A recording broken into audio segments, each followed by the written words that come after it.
The Community Builder for those who serve others, the rising voice for emerging communicators, the Bridge Builder for underrepresented perspectives, and the Determined Scholar for those facing financial hardship. If finances are the only barrier between you and this training, well, let's hurdle that barrier. We're accepting applications right now at TavisTalks.com. That's TavisTalks.com. The priority deadline is February the 10th. So visit TavisTalks.com right now and let's build this table together. On and on and on and on.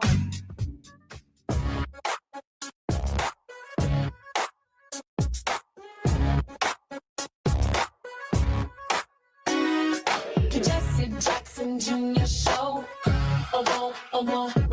The Jesse Jackson Jr. Show. The Jesse Jackson Jr. Show. The Jesse Jackson Jr. Show. Come on and talk with me. Come on and listen to me. Come on and talk with me. Come on and listen to me. KBLA, Top 1580, download the app.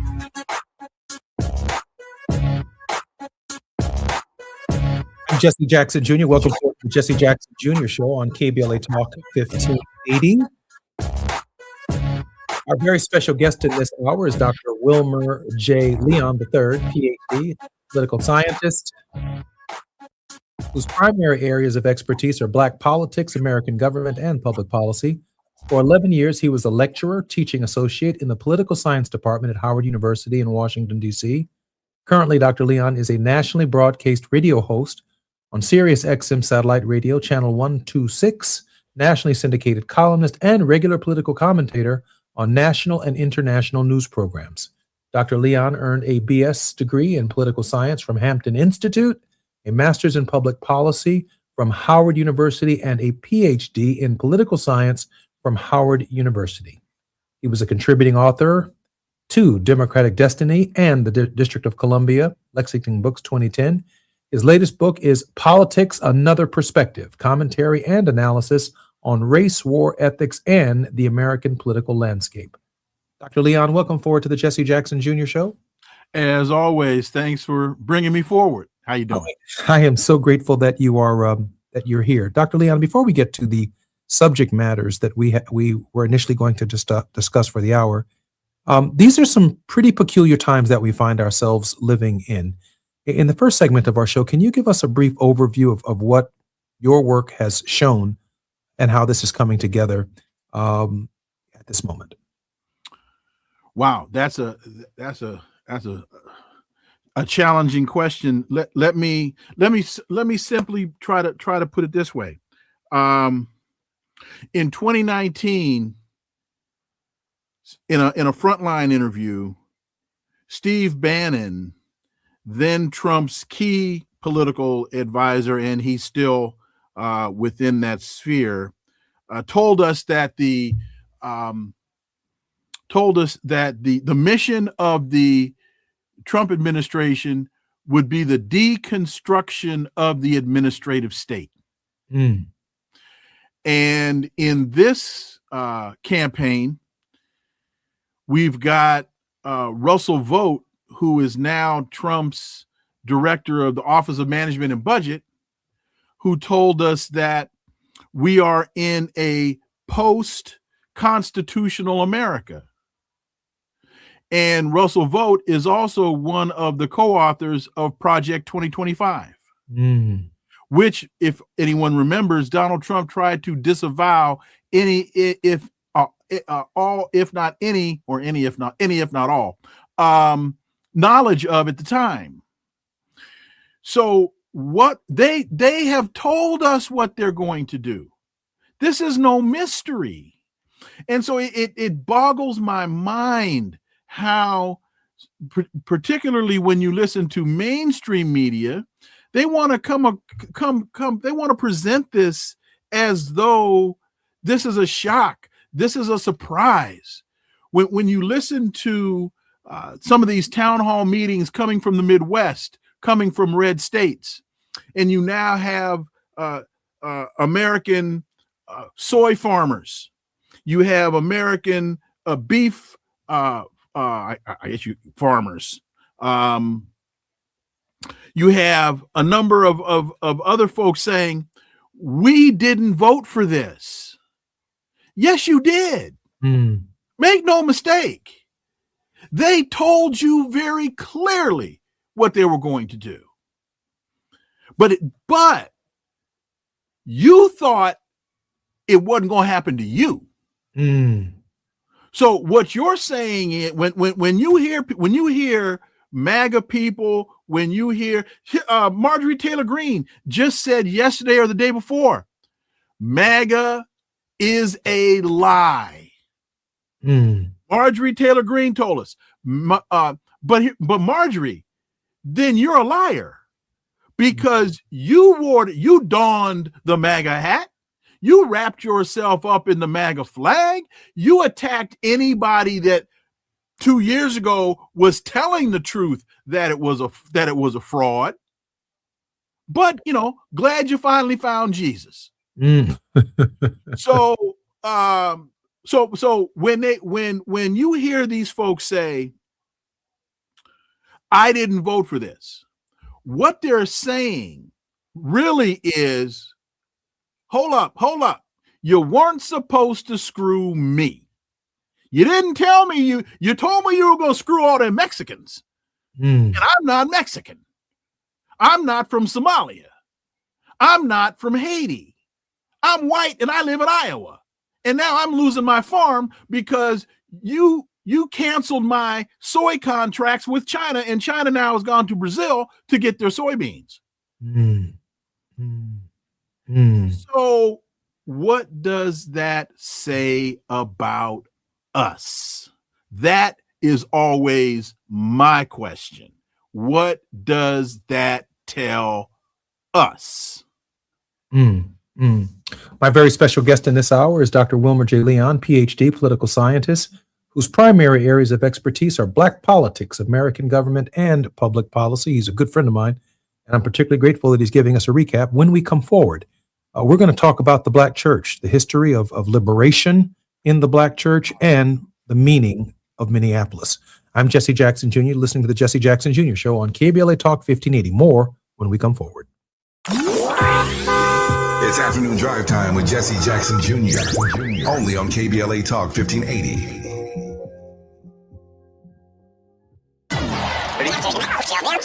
Hey, KBLA delegation, you know what's better than laughing? Laughing while celebrating the legends who made us laugh in the first place. KBLA Talk 1580 is proud to present our annual Black History Month luncheon. And this year, we're honoring comedy greats, trailblazers who broke barriers, and funny bones at the same time. You had to grow up early when we was growing up because your parents were sent to the store to buy.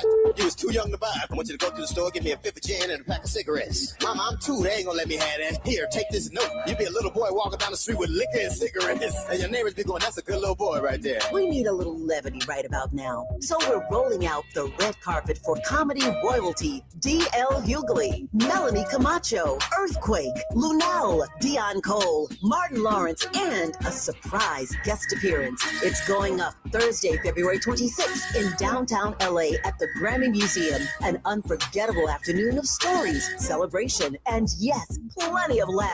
Because let's be real, these legends don't just tell jokes. They have changed the game, opened doors, and made history while making us smile. You gotta go to child support court. You gotta get there real early in the morning. You see brothers going into court. You see them come out 3 hours later. I can't pay this.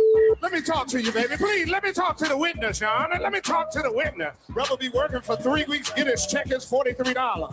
This year, for the first time ever, we have set aside a limited number of individual tickets for the luncheon. They are going to go fast, and when they're gone, they're gone. So if you want a single ticket, or if your company or organization wants to sponsor a table, move swiftly and get to KBLA1580.com right now. All these comedy giants in one room on one stage at the same time? Stop it! This event is going to sell out quicker than right now and sooner than at once. KBLA Talk 1580's annual Black History Month luncheon, Thursday, February 26th at the Grammy Museum. It's gonna be legendary, just like them. What's up? What's up? What's up?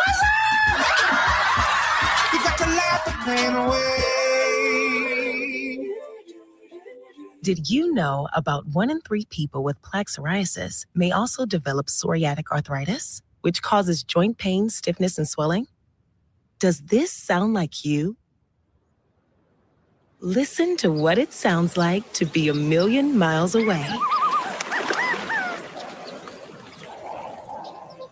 Tremfya guselkumab, taken by injection, is a prescription medicine for adults with moderate to severe plaque psoriasis who may benefit from taking injections or pills or phototherapy, and for adults with active psoriatic arthritis. Serious allergic reactions and increased risk of infections and liver problems may occur. Before treatment, your doctor should check you for infections and tuberculosis. Tell your doctor if you have an infection, flu-like symptoms, or if you need a vaccine.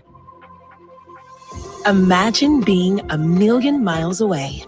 Explore what's possible. Ask your doctor about Tremfya. Visit Tremfya.com or call 1-800-526-7736. Are you drowning in IRS tax debt? Angela was. She called Civic Tax Relief and saved over $80,000. Felicia was having health problems, got behind on her taxes, interest and penalties were adding up. She called Civic Tax Relief and saved over $15,000. Civic Tax Relief is a professional tax negotiation firm that can protect you from the IRS. If you're getting collection letters, call Civic Tax Relief for a free consultation. They will go to work helping you discover all the relief programs you may qualify for free. James owed the IRS $37,000. Civic Tax Relief represented him against the IRS, and by the time everything was completed, he did not owe the IRS anything. If you are in trouble with the IRS, call Civic Tax Relief for your free consultation now. 800-200-2257. 800-200-2257. Get a free consultation and real tax relief. Call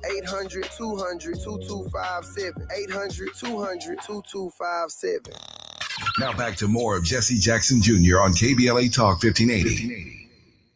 The Jesse Jackson Jr. Show. Jackson Jr. Show. The Jesse Jackson Jr. Show. The Jesse Jackson Jr. Show. King Wally drops the beat. Come on and talk with me. Come on and listen to the need. Come on and talk with me. Come on and listen to the need. KBLA Talk 1580. Download the app. I'm Jesse Jackson Jr. Welcome forward to the Jesse Jackson Jr. Show on KBLA Talk 1580. Our very special guest is Dr. Wilmer J. Leon. Dr. Leon, welcome forward to the show. Always a pleasure. Thanks for bringing me forward. You know, Dr. Leon, I want to say this. I was having a fascinating conversation with Teresa Horde Owens, the president and general minister of the Disciples of Christ Church, a multiracial denomination, both in the United States and Canada. And she is the first person of color to head the denomination. And I began our conversation in pre-construction between 1619 and the Declaration of Independence of our introduction to Christianity and what it meant. Towards the end of the conversation, she reminded me of the rich religious liberation traditions that are part of our culture long before we were introduced to Americanized Christianity. I know that we're going to have a conversation leading us into the direction of the liberation theological traditions of the church. But we were somebody before we got here on the question of God, weren't we? Well, since most will tell you that monotheism and the idea of the virgin birth and a number of the other elements of Christianity came out of the continent, I'd have to say, yes, sir, I think you're right. And I think it's also important for people listening to this conversation to remember that neither Jesus nor Moses looked like Charlton Heston. Jesus was a Palestinian Jew with hair of lamb's wool and skin of burnt bronze, neither of which describes Charlton Heston. So please keep that in mind as folks, as you listen to this conversation, please keep that in mind. Absolutely. Dr. Leon, your thoughts on the role of the Black church and the liberation tradition that's influenced our movement from its inception, really, if you can, and if you will, to what's going on in Minneapolis. Well, I would say that the role of the Black church and particularly liberation theology has been the foundation of what has been able to bring us up to this point. And I think forsaking it is what is keeping us in this rut.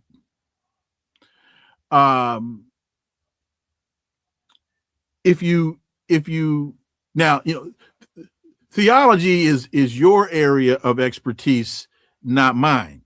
So I'm operating in terms of this conversation, I'm operating at an incredible disadvantage. I need to sit and listen to you as opposed to be sitting here talking with you. But I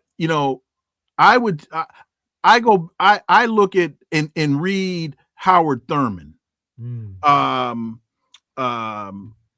And I read and listen to Reverend James Cone, God of the Oppressed, and Black Theology and Black Power, and the Cross and the Lynching Tree. I think it was Cone, it might have been Thurman, but I think it was Cone who said, if your religious tradition is not based in and advocating your liberation, you're wasting your time. I think about Reverend Dr. Aubrey Hendricks and his book, The Politics of Jesus, because somehow we seem to have lost the understanding that what Jesus was advocating. He was in fact, I think it's Cone. No. It's Howard Thurman that talks about Jesus as a liberator. As a liberator. Aubrey Hendricks talks to us about Jesus in the political context in terms of what he was advocating, who he was advocating for, and why he eventually had to be assassinated. And so a lot of the very things that he was advocating during that time, we still find ourselves battling the same systemic challenges and problems. But somehow too many of us have gotten caught up in this the mega churches and what's it called, the when the not the economic theology, what do they call it, the prosperity gospel, all of those scams, and losing sight of, again, as Thurman said, Jesus as a liberator, and Cone telling us if your theology is not advocating your liberation, you are wasting your time. Aubrey Hendricks even goes so far as to explain the difference between gospel music and praise music. Isn't that something? Let me chime in right here. I posited a thesis in our conversation yesterday that I've been thinking about now for 24 hours, that while it is not written about, the Black liberation theological tradition actually comes from Black women. Now, you think about the limited access to the First Amendment after 1791 that Black people had on a plantation, or the slaves had on the plantation. What access we did have to some semblance of the First Amendment occurred in church on Sunday morning. They didn't worship with us. We had a day off from the field, a partial day off from the field. And the trauma in that church, in that space, was a husband who would be with his wife who might have been violated by the overseer or even by the master. And yet they brought it to Jesus every Sunday morning. Or even men who had been beaten or debauched, having to live with their wives and explain to them, or live with the idea that they had been taken advantage of. They brought it to Jesus on Sunday morning. To come to church one Sunday with your children and to go to church the next Sunday and your children have been sold. That's a lot to pray about. To come to church on Sunday morning and to know that your daughter had been taken advantage of by someone on the plantation, from the big house, if you will, from the plantation house, that's a lot to come and pray on. And so the Black church in its genesis in the United States has this dealing and reckoning with trauma at every level of the horrific experience of chattel slavery. Now, why do I say Black liberation theology has its tradition in Black women? When I think about Harriet Tubman was in ministry in the Underground Railroad. Mm-hmm. She quoted scripture often about being freed from this process. And while she was not in the pulpit on Sunday morning, we can only imagine, Dr. Leon, just how many preachers she had to cuss out who said, y'all better not go nowhere. Mm-hmm. And she said, no, we leaving here in the still of the night. Go down Moses. The liberation tradition for my father wasn't to be a preacher on Sunday morning, but it was to have a community organizing meeting called Operation Push on Saturday morning. He didn't want to compete with preachers and pastors. And so when I think about the traumatic experience and the experiences of suffering congregants at the inception of the Black church, again, the period where our rich religious cultural traditions and heritage became the enslavement period here in the Americas, I can't help but think how that tradition led to a liberation hermeneutic and ethic.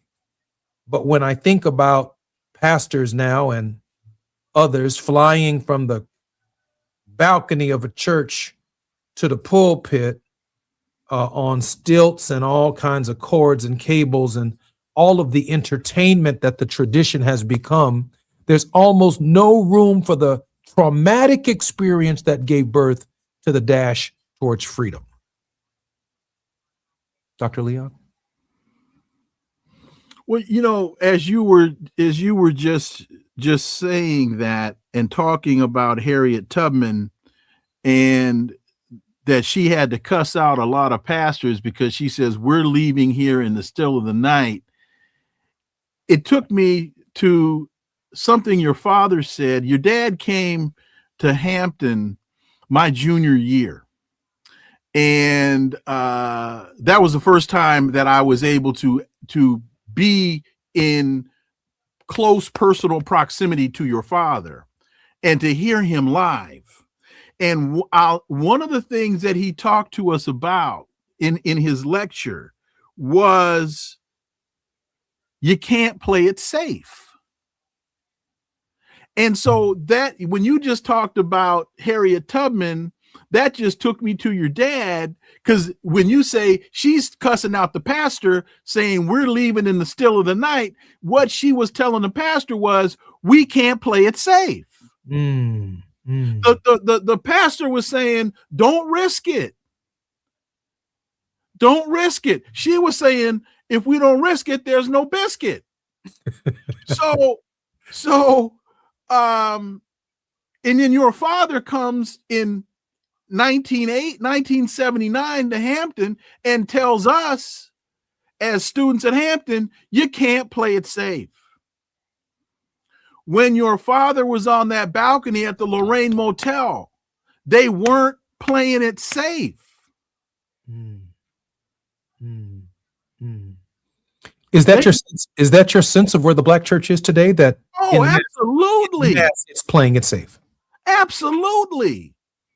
That's what the prosperity ministry, that fraud called prosperity ministry, is all about.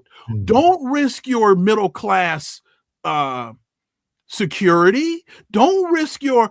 Do you want to have your Mercedes Benz repossessed?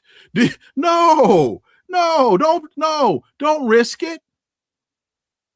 Play it safe. Go along with the program. Mr. Bobo will give you yours by and by. Why you want to argue with Mr. Charlie? No, don't do that. I find that fascinating that the Sojourner Truths and the Harriet Tubmans are reading the Lord's Prayer, and they see on earth as it is in heaven, fundamentally different than those who had a heaven-bound theology. Hence, a major disagreement and a major discussion and fight, if you will, between these women and Black pastors on their way to freedom, because there was a comfort, a play it safe on the plantation that these women, in the tradition of Moses, in the tradition of Jesus of Nazareth, moved people and their spirits along with their bodies out of the condition to the idea of freedom, to the idea of the promised land. So in that context, who are the true Christians? Those who are passive or those who are actually engaged in the movement of the liberation of the people? I'd argue that women are at the foundation of liberation theology in their actions. I'm Jesse Jackson Jr. You're listening to KBLA Talk 1580. Our very special guest is Wilmer Leon. More when we come forward on KBLA Talk 1580. It's afternoon drive time with Jesse Jackson Jr. Only on KBLA Talk 1580.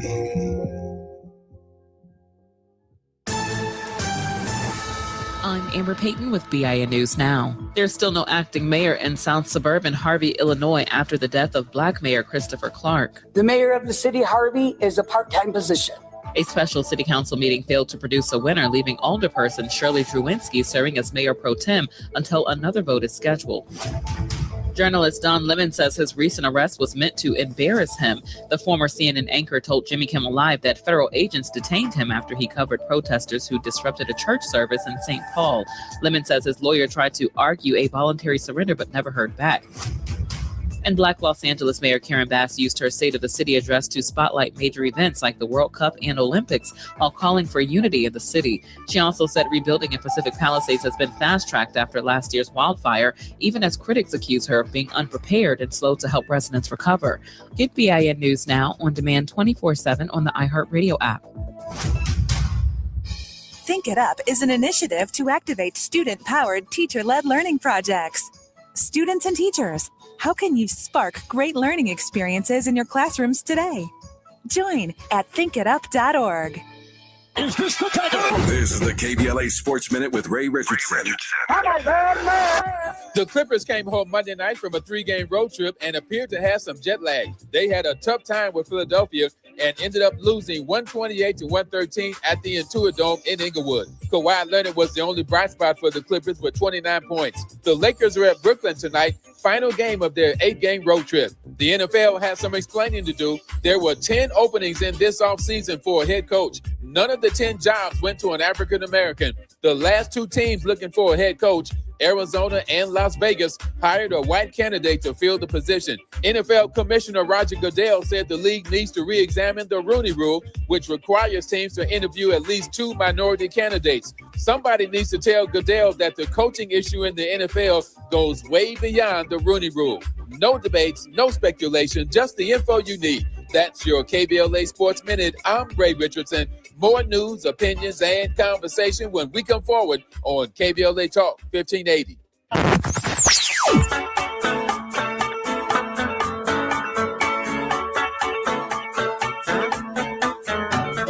This is KBLA Talk 1580. Talk radio. That's music to your ears. We're unapologetically progressive.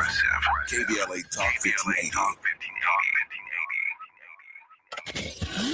We've got a lot to talk about.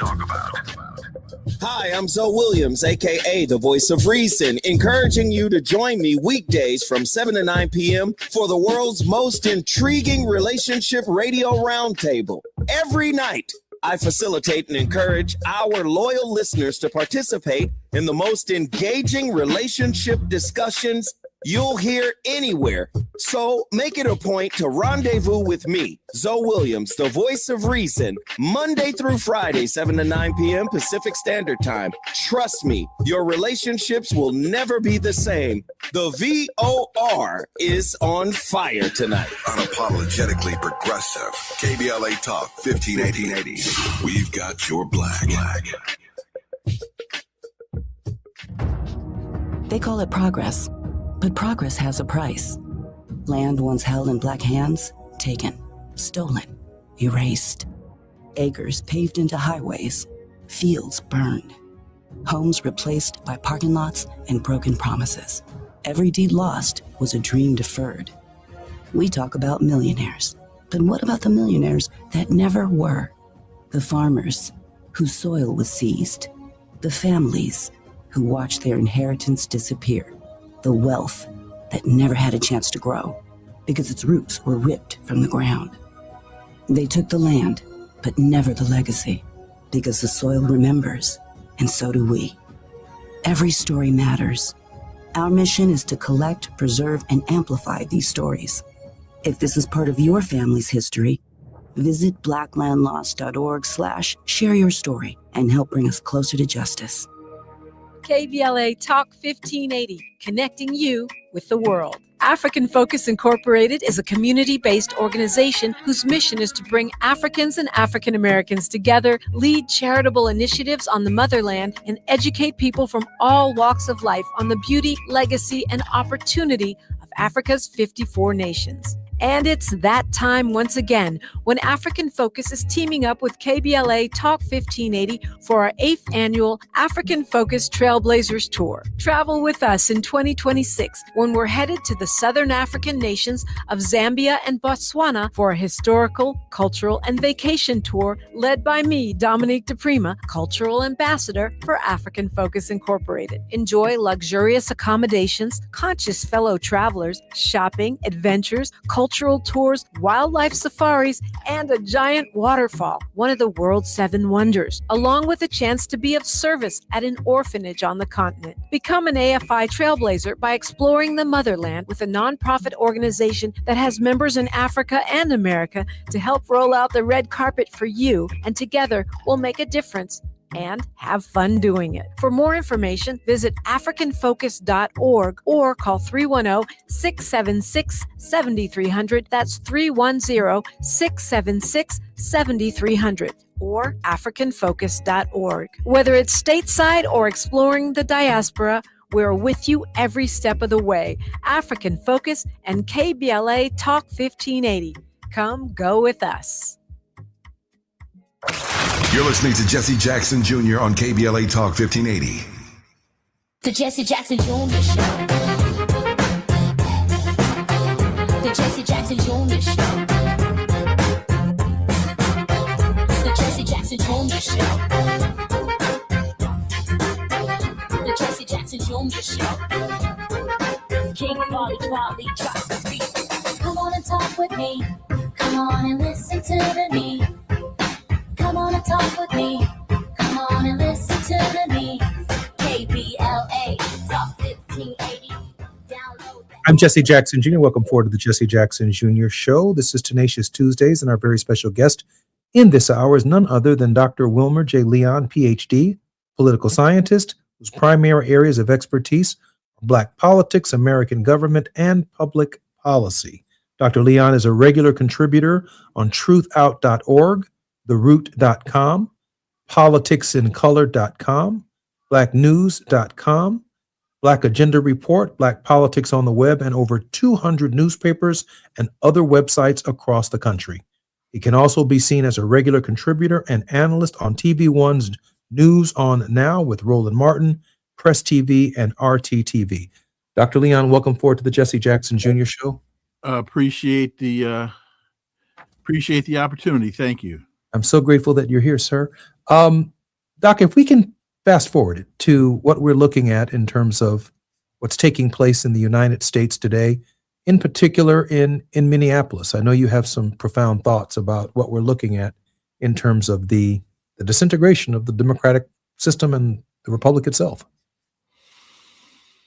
You know, one of the questions that I've been trying to answer is this whole issue in Minnesota really about immigration, or is immigration the excuse that's being presented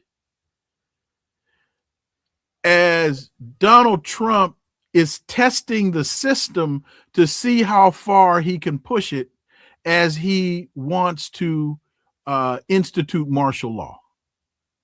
So I don't know, and it doesn't necessarily have to be a binary analysis. It doesn't necessarily have to be either or. Multiple things can be true at the same time. But he has stretched the border from California, Arizona, and Texas. He has stretched the border with ICE and border agents all the way up to Minnesota now.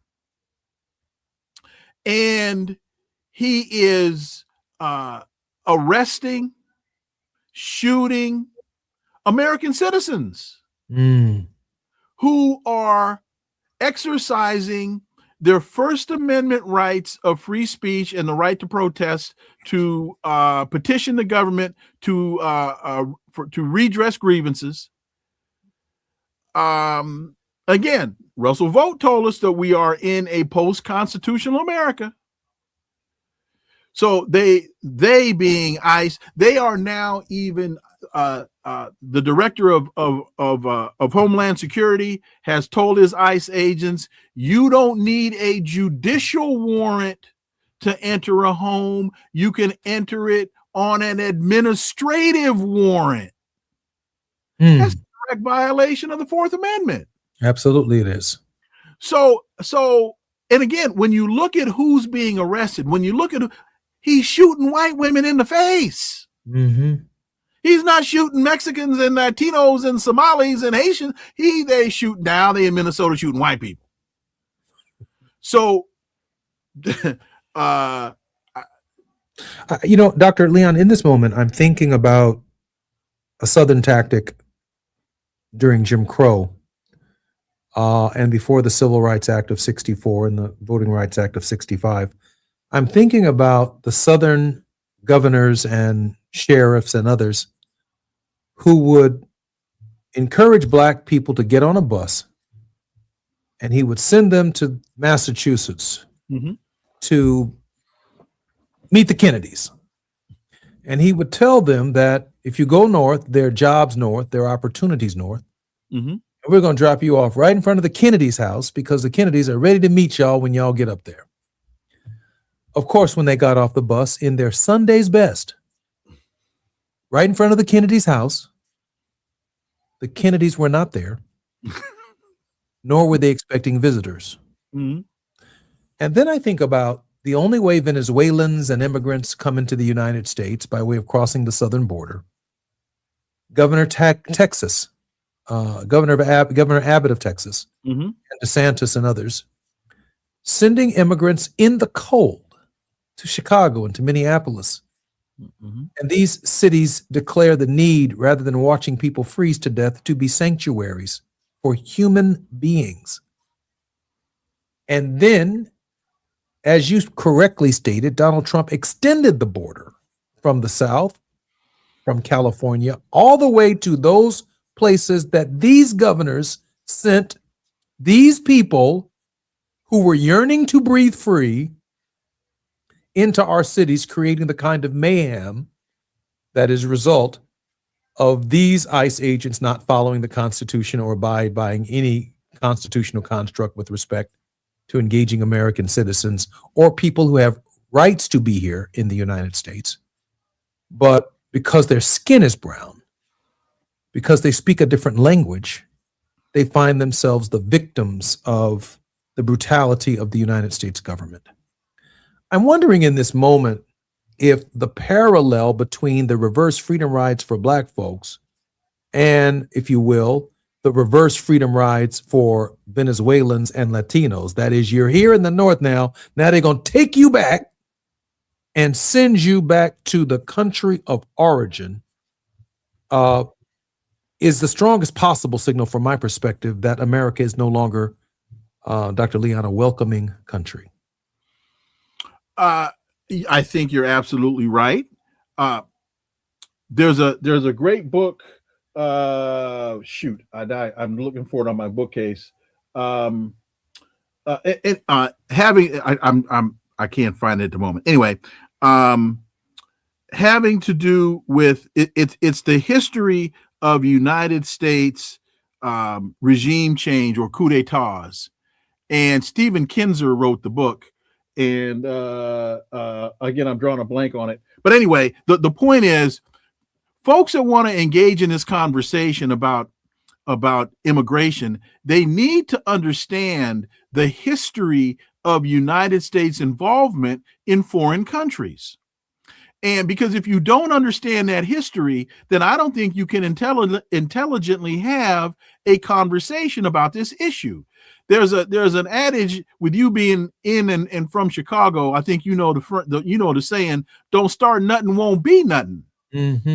And so when you go back and look at the history of the United States involvement in Guatemala, go back and look at the history of the United States involvement in Nicaragua, and then ask yourself, why are these people leaving their homes, risking everything they have, including their lives, to come here?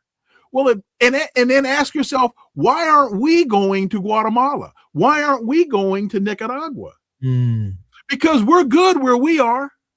We're happy where we are. We're warm and fed where we are. So why aren't they? And then look at the history of their governments and the United States involvement in overthrowing their democratically elected presidents and prime ministers for the sake of United Fruit Company, for the sake of Domino Sugar, for the sake of other corporate interests, Shell Oil, British Petroleum in Iran. And then you'll start to understand why those people are coming. And once you understand that, then you'll be able to develop better solutions to solving these problems. But if you don't understand the crux of the problem, you damn sure can't figure out a solution. I think Stephen Kinzer's book is Overthrow. Is it Overthrow? It's Overthrow. It's so great. Read Overthrow. And then you'll have a much better understanding of the issue. And to the last point you were making before we went into the break, there's a reason why Reverend Cone wrote the book, God of the Oppressed. Yes. I'm Jesse Jackson Jr., listening to the Jesse Jackson Jr. Show on KBLA Talk 1580. Our very special guest is Dr. Wilmer J. Leon, a PhD, political scientist, and activist. More when we come forward on KBLA Talk 1580. While you're stuck in traffic, we can at least bring you up to speed on the news of the day. You're listening to Jesse Jackson Jr. only on KBLA Talk 1580.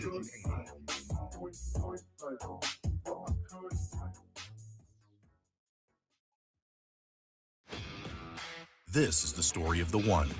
As the purchasing manager at a manufacturing plant, she knows the only thing more important than having the right safety gear is having it there when you need it.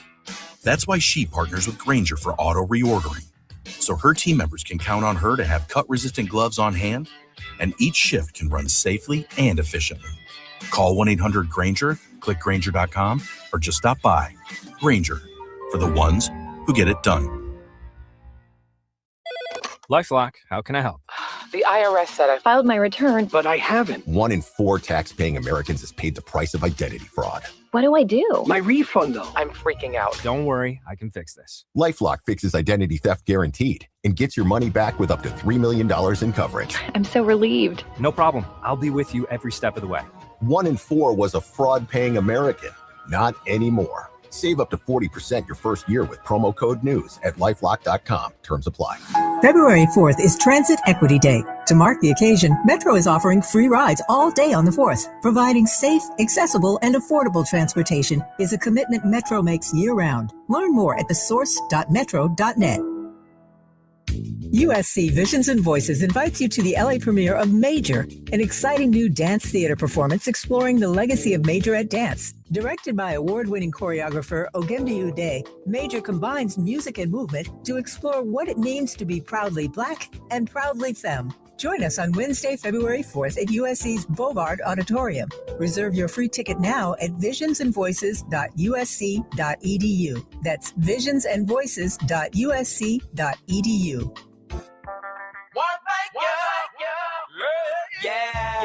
The California Crusader newspaper would like to thank all of our subscribers for their support throughout the years, proudly serving the South Los Angeles and South Bay areas for more than 40 years. The California Crusader is a multicultural, Black-owned, adjudicated newspaper that focuses on providing newsworthy information to the people in our community.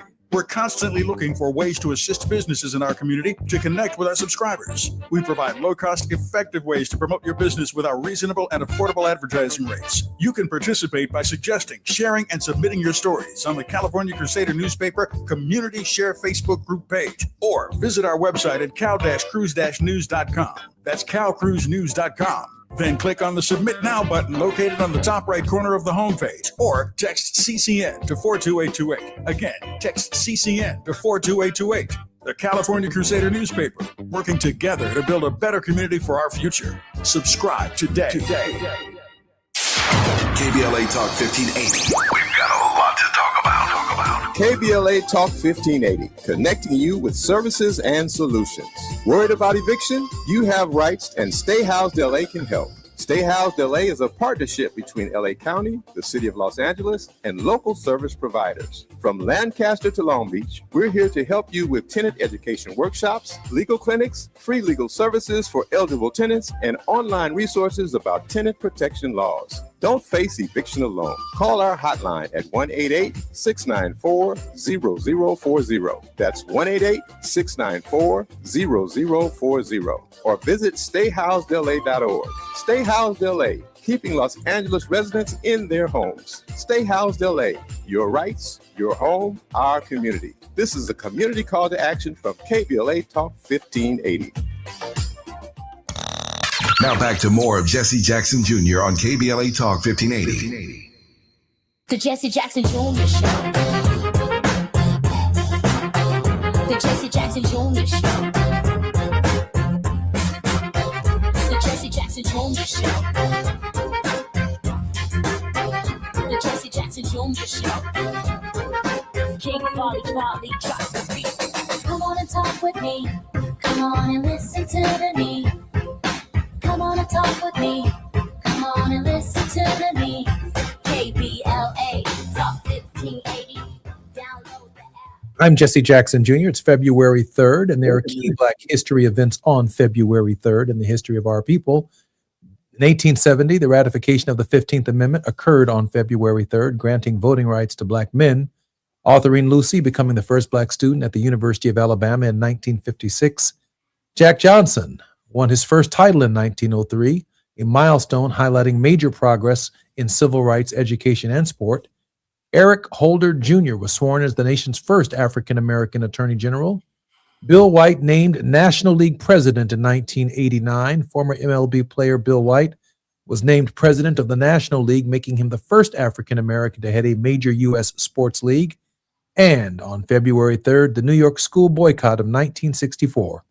Approximately 464 Black and Puerto Rican students boycotted New York public city schools to protest segregation. Every single day of the year, there is Black history. Dr. Leon, welcome forward to the Jesse Jackson Jr. Show. Thank you as always. Dr. Leon, let me, I know that we're going to be coming forward and towards the top of the hour, you'll be giving us your word of hope. Why don't we first start, before some initial final thoughts, on how we can support your work and how can we listen to your programming, Dr. Leon? Well, thank you for that opportunity. I'm on Sirius XM channel 126 every Saturday from 11 to 2 p.m. Eastern time.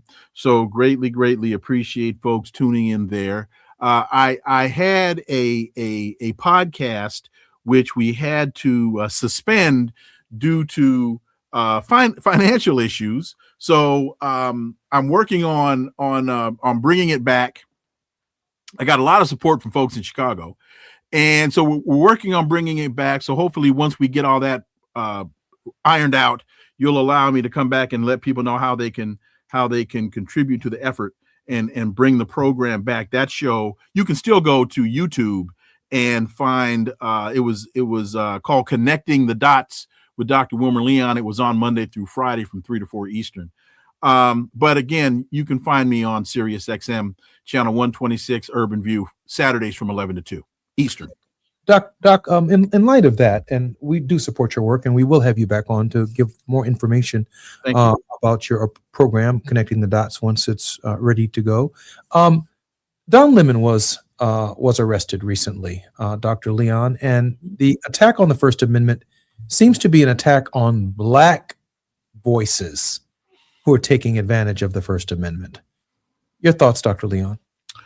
Well, I think there's definitely a direct attack on Black voices as it relates to the First Amendment.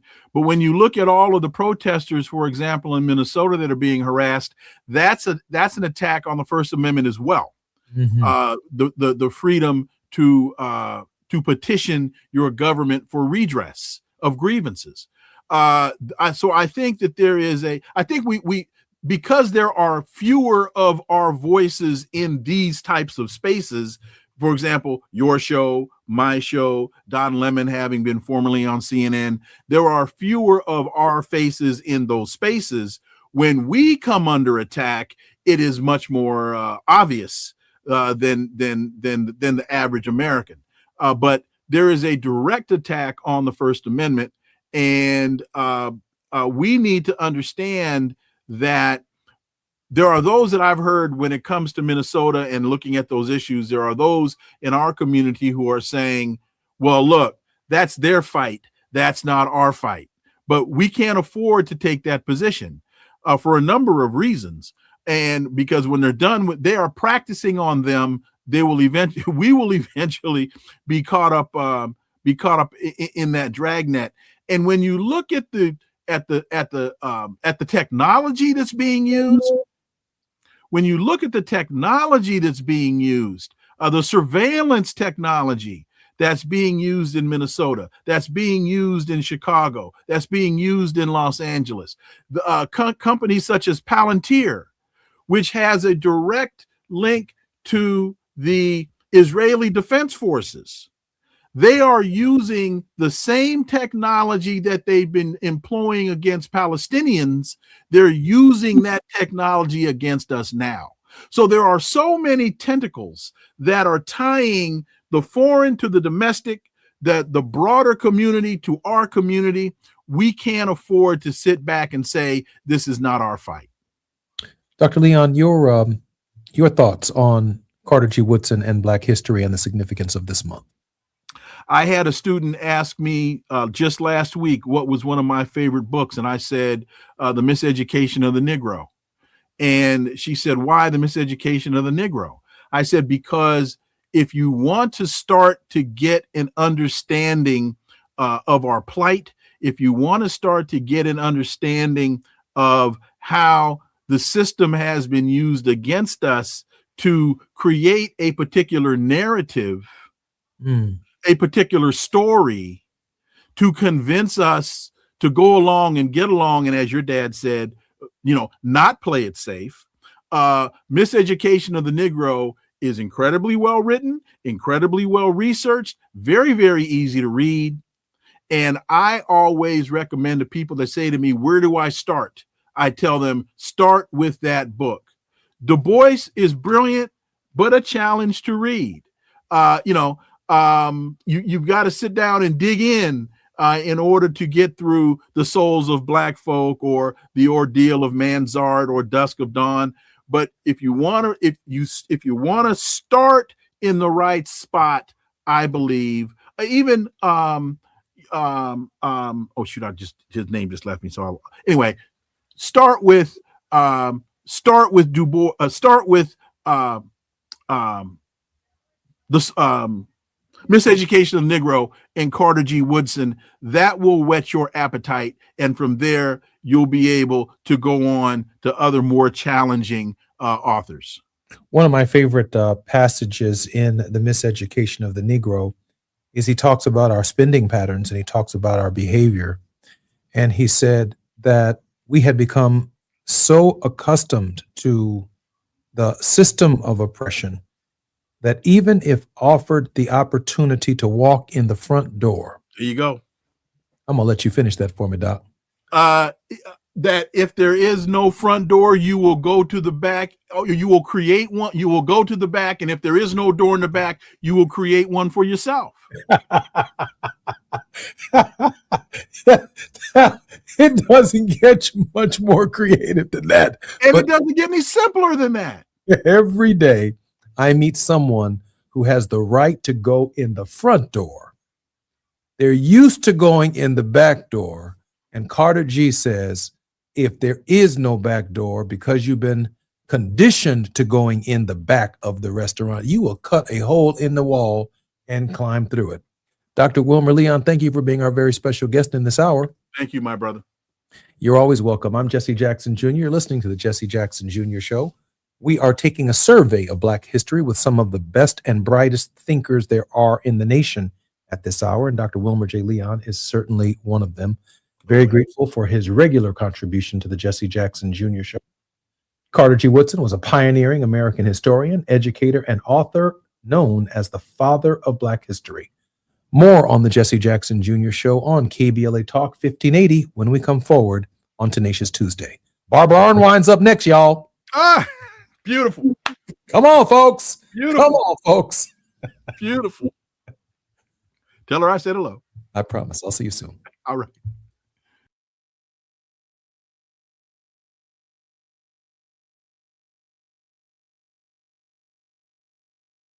KBLA 1580 Santa Monica. I'm Amber Payton with BIN News Now. There's still no acting mayor in South Suburban Harvey, Illinois, after the death of Black Mayor Christopher Clark. The mayor of the city, Harvey, is a part-time position. A special city council meeting failed to produce a winner, leaving alderperson Shirley Drewinski serving as mayor pro tem until another vote is scheduled. Journalist Don Lemon says his recent arrest was meant to embarrass him. The former CNN anchor told Jimmy Kimmel Live that federal agents detained him after he covered protesters who disrupted a church service in St. Paul. Lemon says his lawyer tried to argue a voluntary surrender but never heard back. And Black Los Angeles Mayor Karen Bass used her State of the City address to spotlight major events like the World Cup and Olympics while calling for unity in the city. She also said rebuilding in Pacific Palisades has been fast-tracked after last year's wildfire, even as critics accuse her of being unprepared and slow to help residents recover. Get BIN News Now on demand 24/7 on the iHeartRadio app. Think It Up is an initiative to activate student-powered, teacher-led learning projects. Students and teachers, how can you spark great learning experiences in your classrooms today? Join at thinkitup.org. This is the KBLA Sports Minute with Ray Richardson. The Clippers came home Monday night from a 3-game road trip and appeared to have some jet lag. They had a tough time with Philadelphia and ended up losing 128-113 at the Intuit Dome in Inglewood. Kawhi Leonard was the only bright spot for the Clippers with 29 points. The Lakers are at Brooklyn tonight, final game of their 8-game road trip. The NFL has some explaining to do. There were 10 openings in this offseason for a head coach. None of the 10 jobs went to an African American. The last 2 teams looking for a head coach, Arizona and Las Vegas, hired a white candidate to fill the position. NFL Commissioner Roger Goodell said the league needs to re-examine the Rooney Rule, which requires teams to interview at least 2 minority candidates. Somebody needs to tell Goodell that the coaching issue in the NFL goes way beyond the Rooney Rule. No debates, no speculation, just the info you need. That's your KBLA Sports Minute. I'm Ray Richardson. More news, opinions, and conversation when we come forward on KBLA Talk 1580. Hi, I'm Tavis Smiley. The tools to hold a meaningful conversation should not be reserved just for a privileged few. It is a skill our world desperately needs in every community, at every table. So I'm pleased to announce the Founding Members Scholarship Program for my online course, The Art of Conversation, in 4 different categories. The Community Builder for those who serve others, the Rising Voice for emerging communicators, the Bridge Builder for underrepresented perspectives, and the Determined Scholar for those facing financial hardship. If finances are the only barrier between you and this training, well, let's hurdle that barrier. We're accepting applications right now at TavisTalks.com. That's TavisTalks.com. The priority deadline is February the 10th. So visit TavisTalks.com right now and let's build this table together.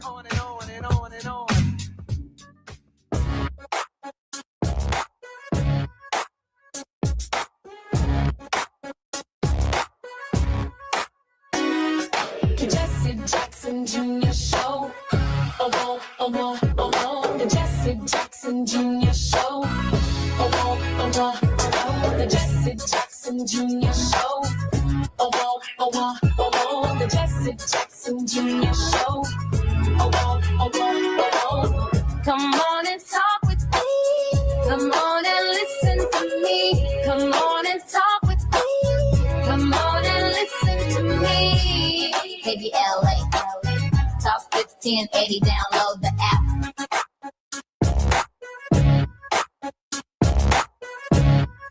I'm Jesse Jackson Jr. Welcome forward to the Jesse Jackson Jr. Show. It's Tenacious Tuesday on the Jesse Jackson Jr. Show.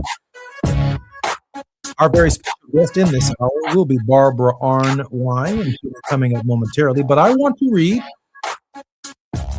an editorial that I wrote for the Hill newspaper that appeared in today's Hill.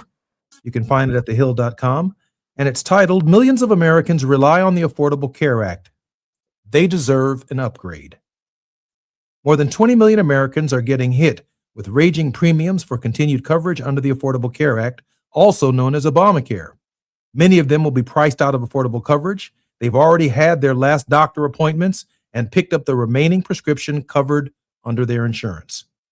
The dismal failure of Congress to pass a vote on extending Obamacare subsidies is another round of DC pettiness, putting this coverage and those who depend on it in the political crosshairs. Republicans voted against the act when we passed it. They tried more than 70 times to repeal it. They've even sued to overturn it. They failed to defeat it, so they're starving it out of funding.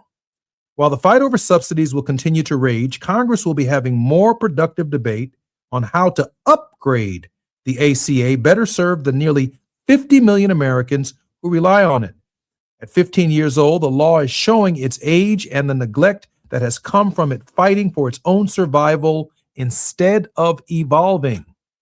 The good news is, we know it works. Obamacare was the most consequential social policy of the past half century. With it, we cut the uninsured rate by half, protected those with pre-existing conditions, expanded Medicaid, and took tremendous strides toward lowering healthcare costs.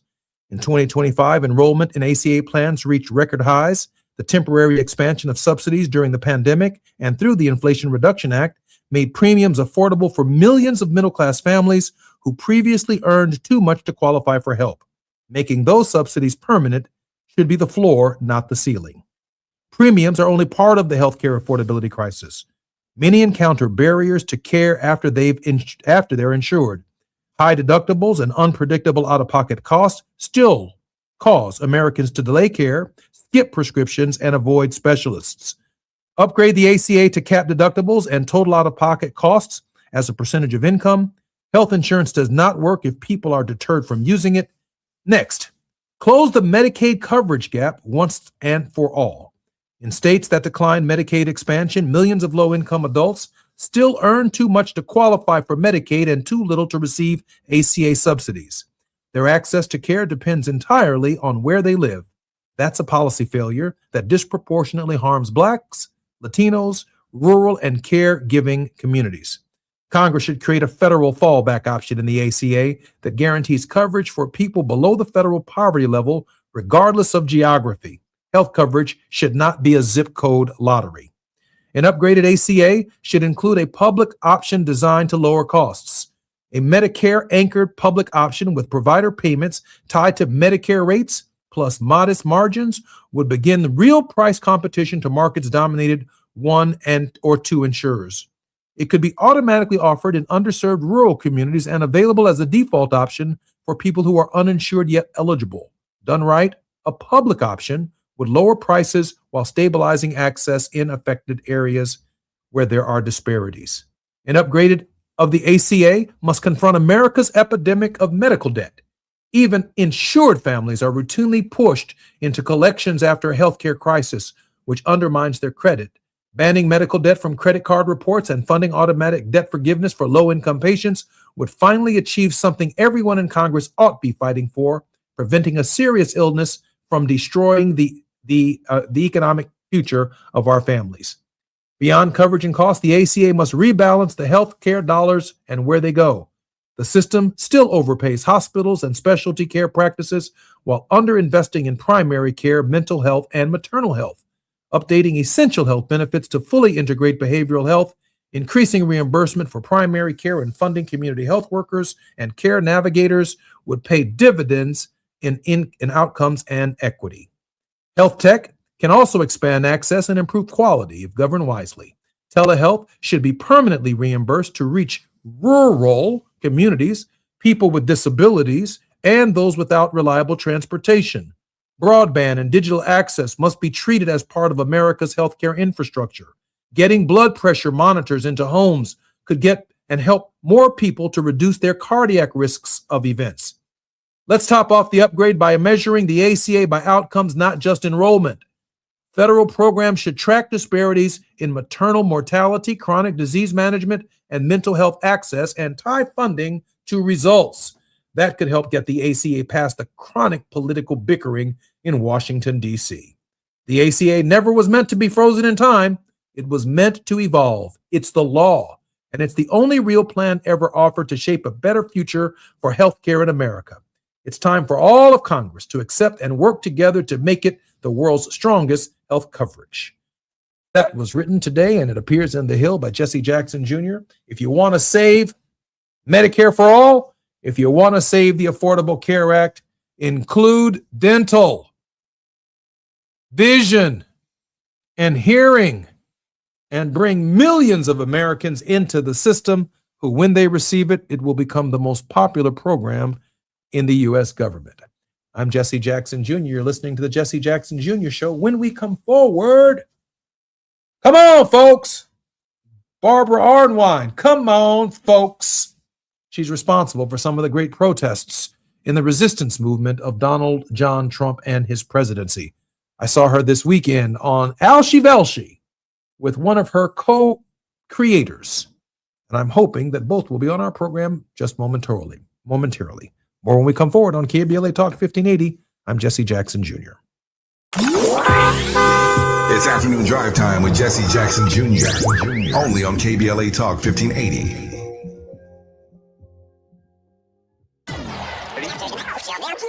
Hey, KBLA delegation, you know what's better than laughing? Laughing while celebrating the legends who made us laugh in the first place. KBLA Talk 1580 is proud to present our annual Black History Month luncheon. And this year, we're honoring comedy greats, trailblazers who broke barriers, and funny bones at the same time. You had to grow up early when we was growing up because your parents were sent to the store to buy.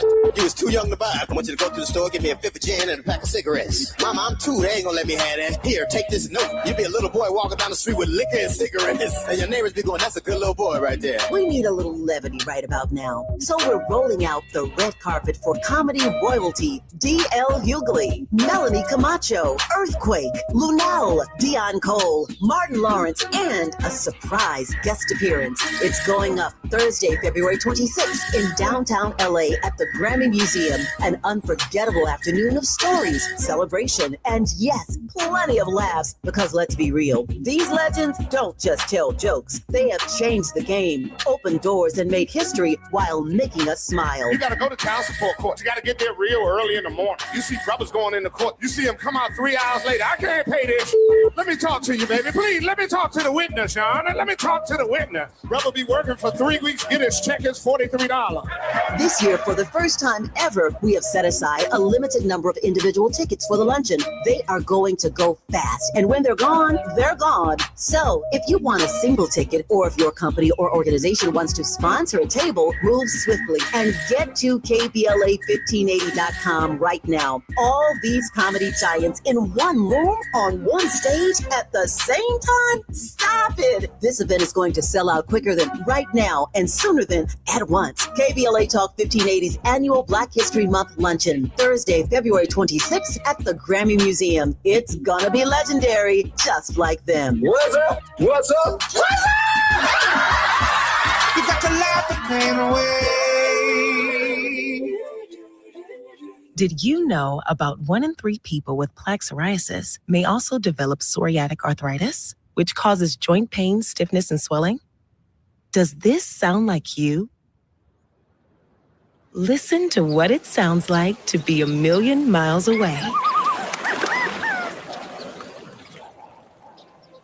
Tremfya guselkumab, taken by injection, is a prescription medicine for adults with moderate to severe plaque psoriasis who may benefit from taking injections or pills or phototherapy, and for adults with active psoriatic arthritis. Serious allergic reactions and increased risk of infections and liver problems may occur. Before treatment, your doctor should check you for infections and tuberculosis. Tell your doctor if you have an infection, flu-like symptoms, or if you need a vaccine. Imagine being a million miles away.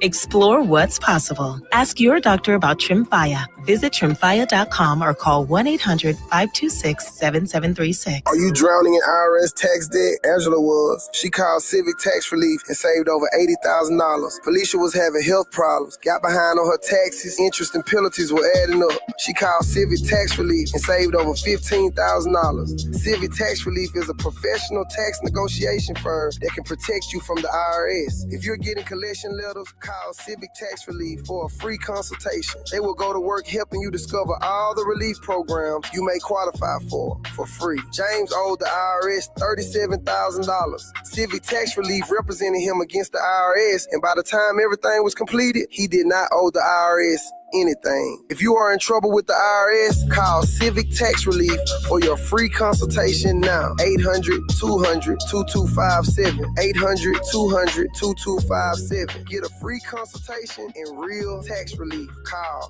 800-200-2257. 800-200-2257. Now back to more of Jesse Jackson Jr. on KBLA Talk 1580. The Jesse Jackson Jr. Show. The Jesse Jackson Jr. Show. The Jesse Jackson Jr. Show. The Jesse Jackson Jr. Show. King Quality drops the beat. Come on and talk with me. Come on and listen to the me. Come on and talk with me. Come on and listen to the me. KBLA. I'm Jesse Jackson Jr. Welcome to On the Grind with Barbara Arnwine on Tenacious Tuesdays on the Jesse Jackson Jr. Show. Barbara Arnwine is the president and founder of the Transformative Justice Coalition and is internationally renowned for contributions on critical justice issues, including the passage of the landmark Civil Rights Act of 1991 and the 2006 reauthorization of provisions for the Voting Rights Act. On our program, she really, really needs no introduction because she is one of the most amazing contributors, workers, and activists that I know in the United States. And this past weekend, we turned on the television and couldn't believe it. There was Barbara Arnwine and Daryl Jones Esquire, the Transformative Justice Coalition board chair, criminal defense and civil litigation lawyer, including personal injury, DUI, DWI, and complex criminal matters, a career litigator. Mr. Jones has served as an assistant state's attorney in Anne Arundel County and has litigated before every major jurisdiction in the state of Maryland. Barbara Arnwine, Mr. Chairman, welcome to the Jesse Jackson Jr. Show. Thanks for having us. Mr. Chairman, welcome to the show. Thank you so much. It's a great pleasure to be here with you. Barbara, the producer and I were particularly fascinated by your appearance on Alshi Valshi, and he was just gushing. He was just gushing with enthusiasm for the work that you and the coalition has put in terms of the resistance movement. And ultimately, I think he even raised the question of a general strike. Why don't you share with us first your experience with Mr. Velshi, and then I'm going to ask the chairman if he would share his experience with Mr. Velshi as well as the context. Please, both of you, share the context within which your engagement with Mr. Velshi was so important this particular weekend. Well, it's fascinating because I have been on, a number of what was then MSNBC shows, and of course it's now MS Now. And I've been a huge admirer of Ali Velshi because I just love, Lawrence O'Donnell. So The Last Word is one of my favorite, shows on MS Now. And Velshi is always, his substitute mostly. And I just love, watching him handle that show and his own weekend show. He's brilliant. He's so studied and he's so dedicated. I mean, he really does a fantastic job. I find him, that he has the kind of intellectual prowess that you see in Lawrence O'Donnell and so many of the other top, anchors. So he's really quite amazing. And it was an honor to be on the show. We were there to talk about what's going on in Minneapolis, what's happened to our Black journalists and activists in Minnesota, and talking also in the First Amendment and talking very much about No Kings 3. So those were the things we were on the show to elucidate. And it was a pleasure to be on with Daryl Jones, my co-leader, who is always on the mark. Mr. Chairman, the Transformative Justice Coalition is on the forefront of a national movement to potentially shut the country down if, in fact, the administration does not bow to the will of the people as opposed to asking the people to bow to its will. Your thought about the Transformative Justice Coalition in this hour and what we must do next. Yeah. Thank you for that, Jesse. And I tell you, I can think of no better person to be on the front line with than Barbara Arnwine. And I'm gonna tell you, the Transformative Justice Coalition, we've linked arms with the No Kings Coalition. So we're there with Indivisible, we're there with several other national organizations, and we're all in lockstep. And what the focus is right now is on everything that's happening in our country. The focus is on, the stops, the unconstitutional stops of immigrants that are occurring not simply in Minneapolis, but throughout the country. The focus is on all of these things that are happening, the seizure of voting materials, voting data out of Fulton County, Georgia. I mean, all of these major issues that are happening are threatening our democracy.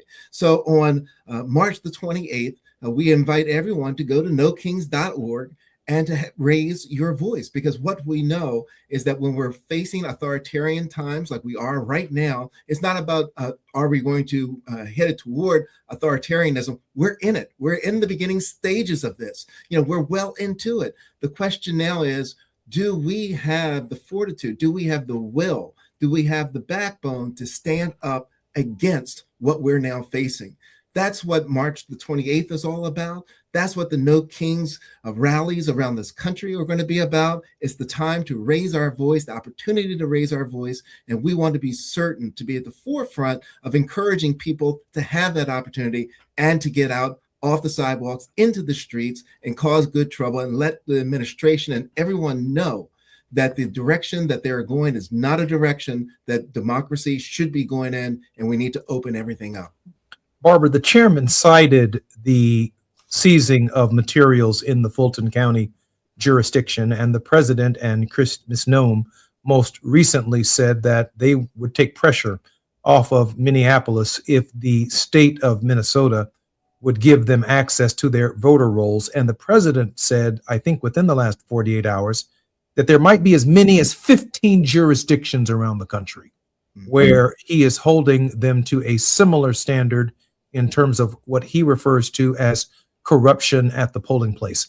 Are we really looking at the president interfering with in a very substantive and forthright way with the midterm elections? Well, he has made the Department of Justice and Pam Bondi, who sent that horrid letter to the governor of Minnesota, 2 hours, did you hear me? 2 hours after the murder of Alex Pretty, saying we will withdraw everyone, all of ICE, our National Guard, and stop the Minnesota surge. If you will give me your voter database, I mean, it's just so clear that what this Justice Department that authorized and ran that raid in Fulton County, that what they're all about is 2026.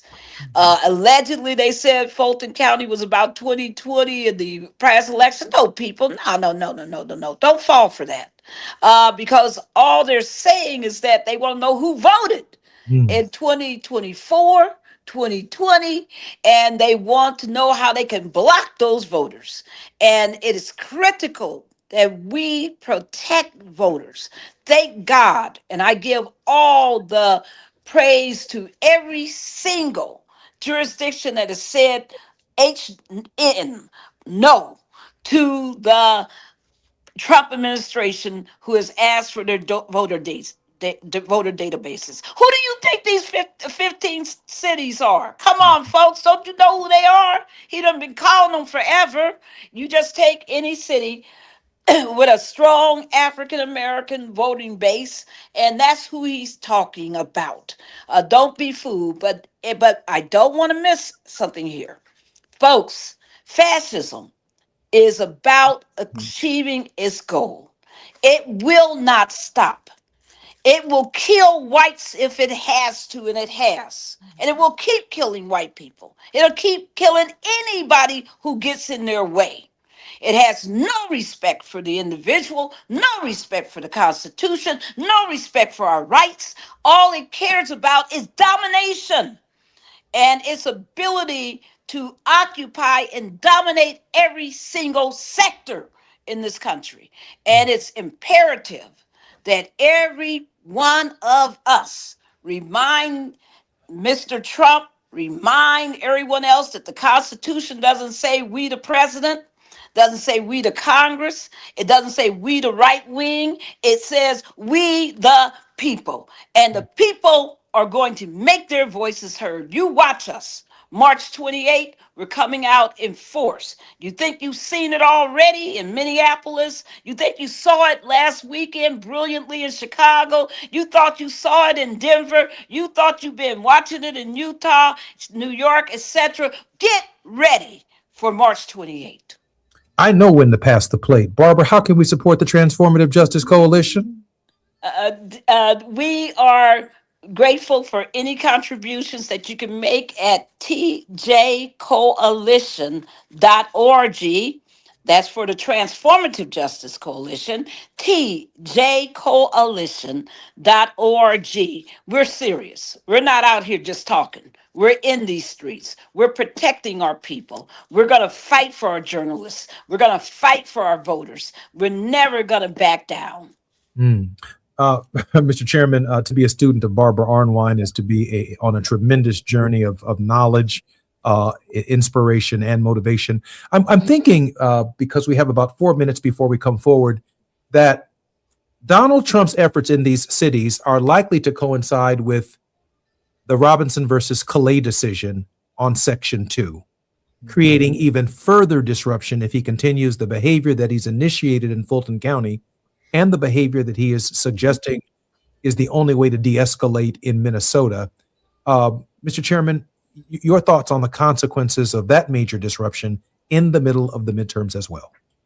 Yeah, I'm anticipating that there are going to be all kinds of stuff that's going to be happening to try to disrupt and interfere and confuse voters when it's time to go to the polls. The Calais decision is one that will call into question redistricting and start redistricting folks and have African American districts that are then being taken apart and present a situation where we will be losing power in state legislators as well as in Congress. I mean, all that's going to come from the Calais decision.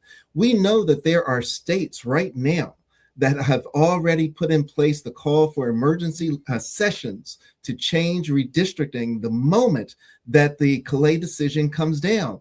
There are states that are prepared, Congressman, to move their primary dates, so that they have the opportunity to change the districts so they can dilute the power of the Black vote. All of this comes from that Calais decision. And I tell you, when you start putting the confusion that will come along with when do I vote, where do I vote, who can I vote for, along with the actions that are being taken by the Trump administration in Fulton County, where they're going and seizing ballots and pushing forward with what is a form of voter intimidation of what's going on there. You have all this ball of confusion that's occurring, and it's going to be incumbent upon everyone to be certain that you remain vigilant and protect your vote. Understand, be certain also that you go to vote.org and check your voting status and see if they've moved the place where you're supposed to go and vote. All of this is going to be coming down at us at one time, but I'm confident that stations such as yours and efforts such as yours will get the word out to people that they need to be vigilant, they need to protect, they need to understand what's happening, they need to understand the implications of this Calais decision once it comes down. The interesting part is we don't know when the Calais decision is going to come down. We know it'll be before June, but we don't know what day it will happen. But we do know that the day it will happen, that there's going to be some confusion that spreads across, particularly the southern parts of this country, with regards to voting districts and where people can vote and who they can vote for. Mr. Chairman, what of states who have already conducted, and we have about 45 seconds, who've already conducted their primary processes and have yet to experience or participate in the general election if the decision comes down in June and there's already a movement to disrupt? Yeah, well, what happens is that if the state has, and we're right on the cusp of the first primary happening in March, many things that happen. One thing that's under consideration by several of those states is moving their primary. Rather than having the primary at its allotted time, that they would have a special session that's called to move the primary to a later time to give them a chance to make the adjustments as a result of what comes down from the U.S. Supreme Court in the Calais decision. Mr. Chairman, I got to cut it right there. I'm Jesse Jackson Jr. More on KBLA Talk 1580. More with the chairman of the Transformative Justice Coalition, Darrell Jones, and the president, Barbara Arnwine, when we come forward. It's afternoon drive time with Jesse Jackson Jr. Only on KBLA Talk 1580.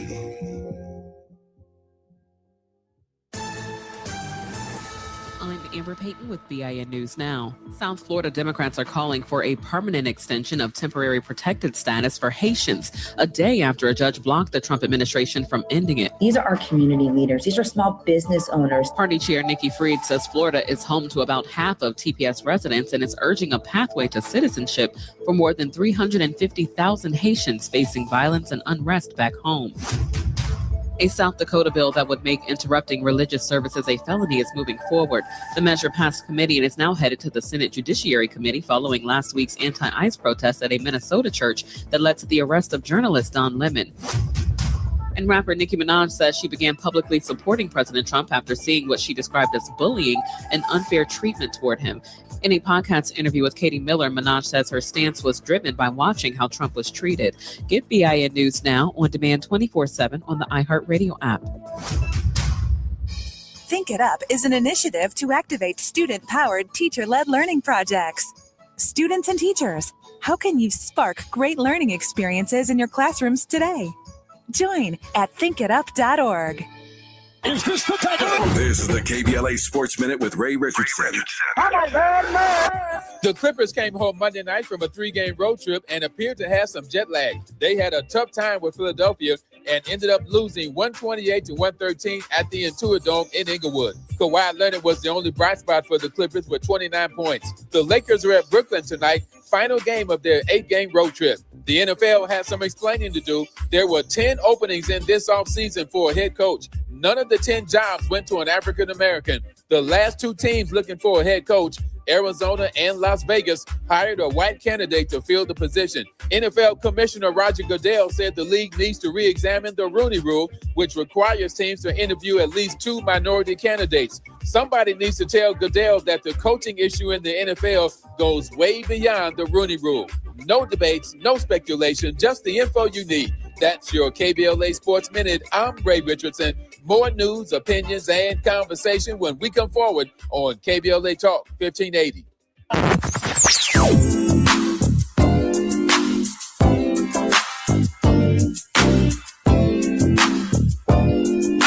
This is KBLA Talk 1580.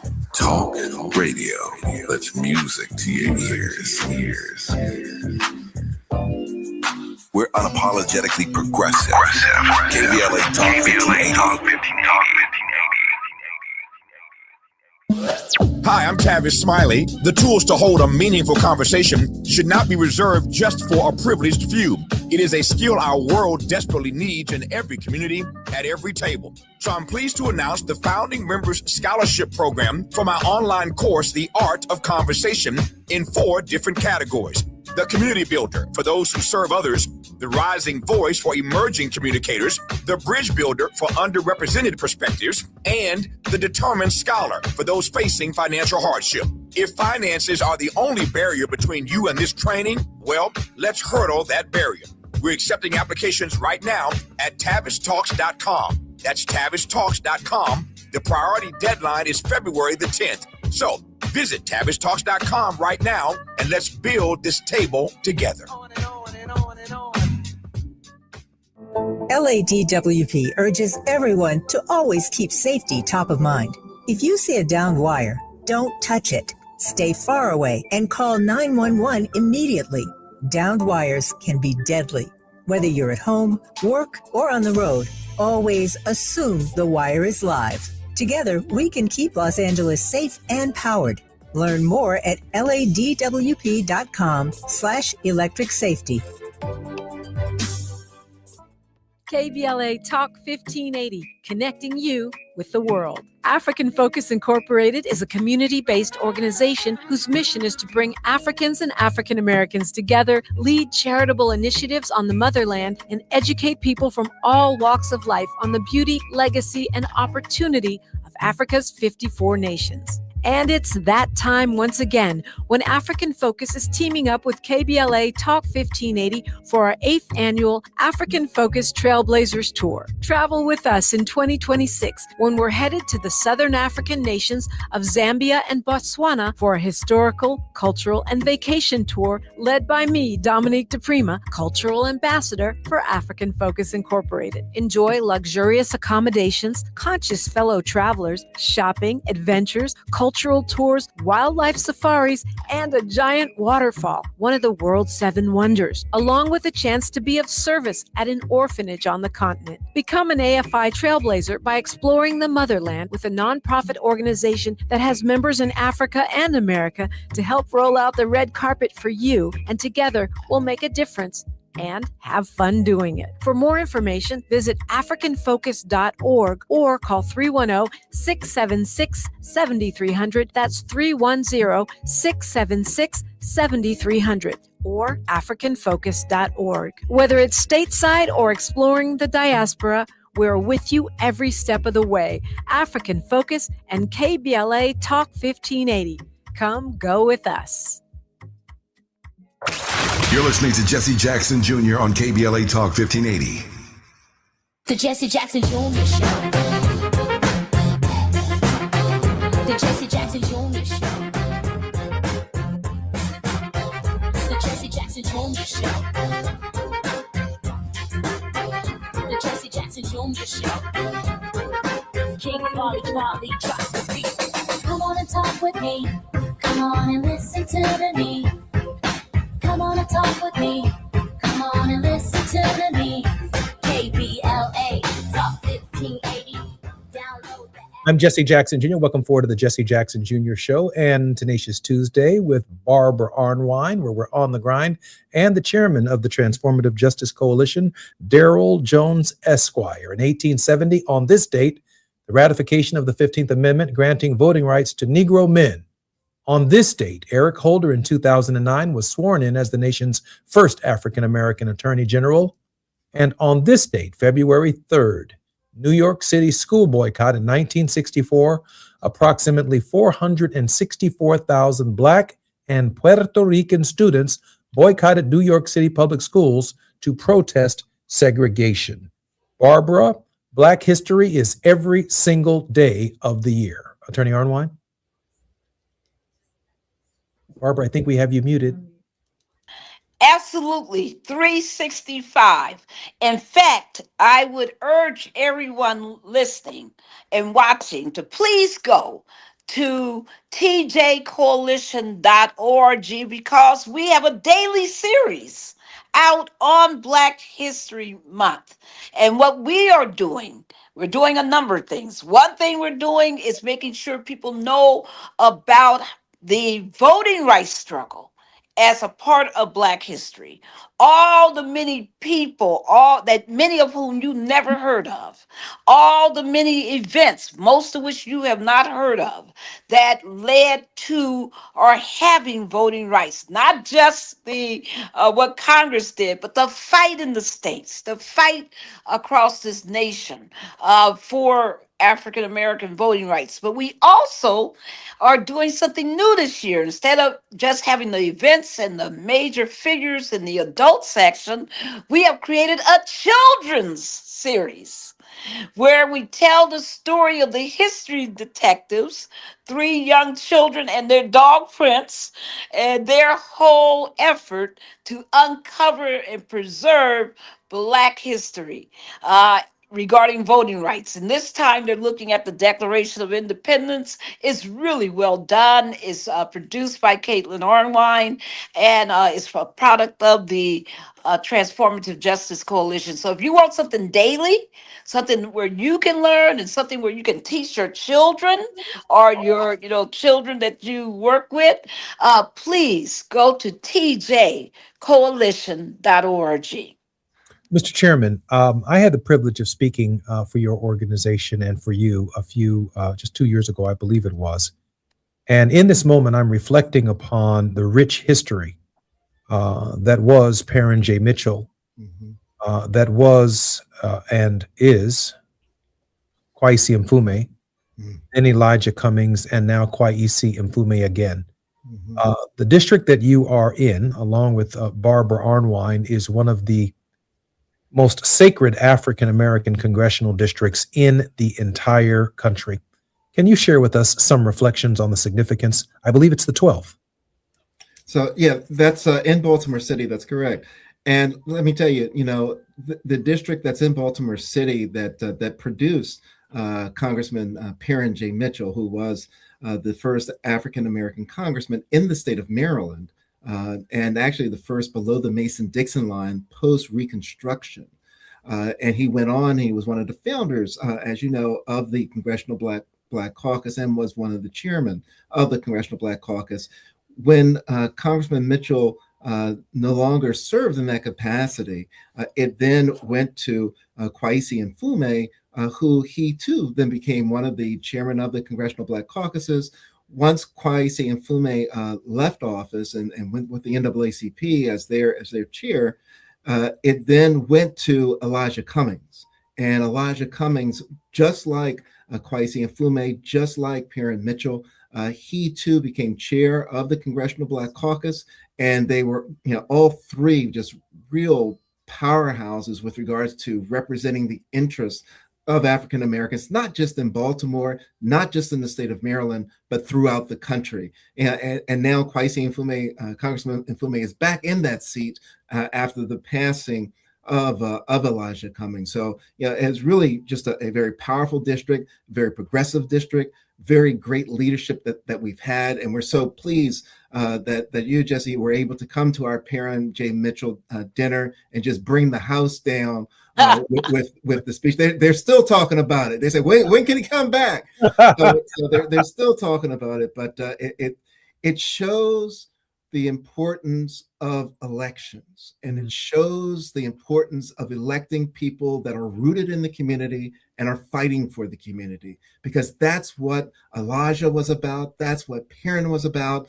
That's what Kweisi continues to be about. They're not many celebrities. They're there to do the work. They're there for the position, not for the celebrations. I was thinking in this moment that one of the things that I learned, even though I've always known and had access to the Ralph Metcalfs of the 1st Congressional District of Illinois, and the Cardis Collins, who succeeded her husband in the 7th Congressional District of Illinois. And of course, Gus Savage was like an uncle to me on the south side of Chicago when I was growing up. But I never fully appreciated that there's no such thing as a local congressman. Right. And so when you elect a local congressman, you're electing them to a national body where it takes 218 votes to get anything done. And the leadership that comes out of Maryland 12 understood that more than most. Some of us just send a labor leader. We just send a hack. We just send our friend to Congress.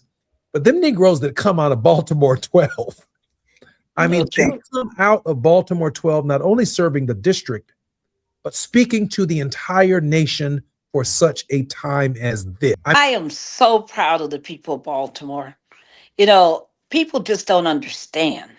When they elected Marilyn Mosby, they were so clear. This was to deal with the death of Freddie Gray and all of that police brutality, to deal with the reports that have been coming out about the misdeeds and misconduct and racism and sexism within the Baltimore Police Department. I mean, this is a Mr. Chairman, I think we lost Barbara for election. I'm sorry, Barbara. Yeah. Do you have me now? Yes, ma'am. I think we've lost her again, Mr. Chairman. Mr. Chairman, so Barbara was making this point about the 12th district and its leadership. We have about a minute and a half before we come forward. Mr. Chairman, let me allow you to finish.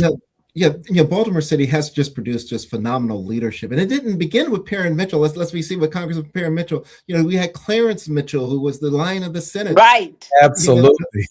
That was right. There. So the whole Mitchell family that is there, and they all produce, all of them out of Baltimore, have produced for the people of Baltimore, for the state of Maryland, and for the country.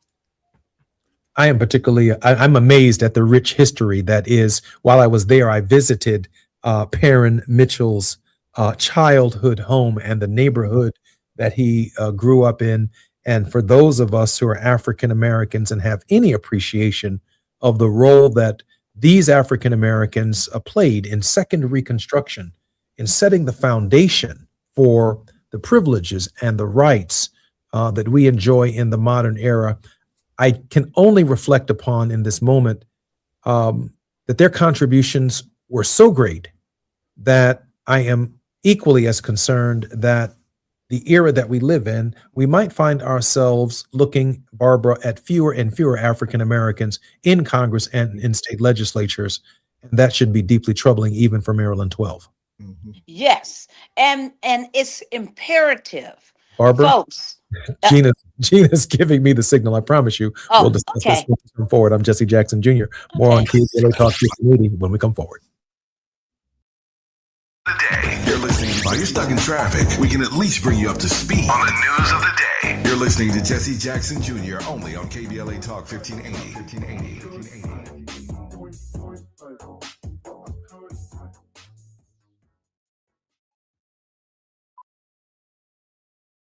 You know that Big Bargain detergent jug is 80% water, right? It doesn't clean as well. 80% water? I thought I was getting a better deal because it's so big. If you want a better clean, Tide Pods are only 12% water. The rest is pure, concentrated cleaning ingredients. Oh, let me make an announcement. Attention shoppers, if you want a real deal, try Tide Pods. Stop paying for watered-down detergents. Pay for clean. If it's got to be clean, it's got to be Tide Pods. Water content based on the leading bargain liquid detergent. Thy ticket, Lady Jennifer of Coolidge. Well, many thanks, good sir. Hereeth my Discover card. They accept Discover at Renaissance fairs? Yeah, they do here. Discover is accepted at the places I love to shop. Getteth with the times. With the times? You're playing the lute. Yeah, and it sounds pretty good, right? Discover is accepted at 99% of places that take credit cards nationwide, based on the February 2025 Nielsen report. Hear that? That's the sound of your life. Perfectly imperfect. Beating in rhythm to the world you've created. But every time you drive after drinking, music gets drowned out. Your life sounds pretty great. Don't let a buzz ruin it. Buzz driving is drunk driving. Don't drive buzzed. A message from Nitsa and the Ad Council. KBLA Talk 1580. We've got a lot to talk about. Imagine a Los Angeles where everyone can thrive, where communities have access to the resources they need to succeed. That's the vision of Detours Mentoring Group, Inc.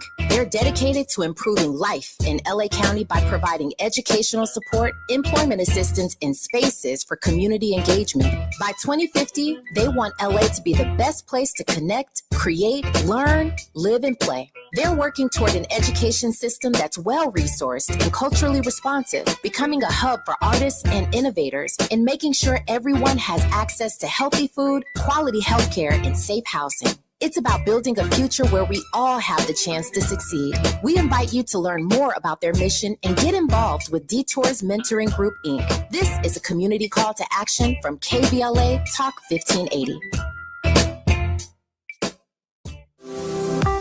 It's never too early to start talking about money in realistic ways with your kids. JP Morgan Chase navigates how to educate your kids now about creating long-lasting, healthy money habits. Whether your kids are in elementary school, high school, or college, now is a great time to start a conversation about ways to create healthy money habits as they grow, ultimately benefiting their financial future. Talking about money in a realistic way to support your kids' lifestyle and dreams, your first banking account geared towards high school or college. It's never too early. Explaining the basics, what you earn and what you spend, building financial confidence starts with getting organized. Learning and practicing vital money skills now will stay with them for life. Tools they will have to stay on top of their finances and achieve their goals. This segment is sponsored by JP Morgan Chase.